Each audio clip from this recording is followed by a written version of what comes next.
బొమ్మల ఆట అని తెలుసు,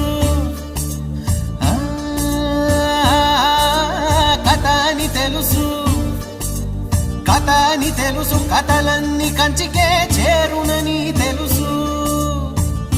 తెలుసు తెర తొలుగుతుందని, తెలుసు తెల్లారుతుందని, తెలుసు ఈ కట్టె పుట్టుకుమంటదని, తెలుసు ఈ మట్టి మట్టిలో కలిసిపోతదని. ఇన్ని తెలిసి ఇరకాటంలో పడిపోతావు ఎందుకని? మాయా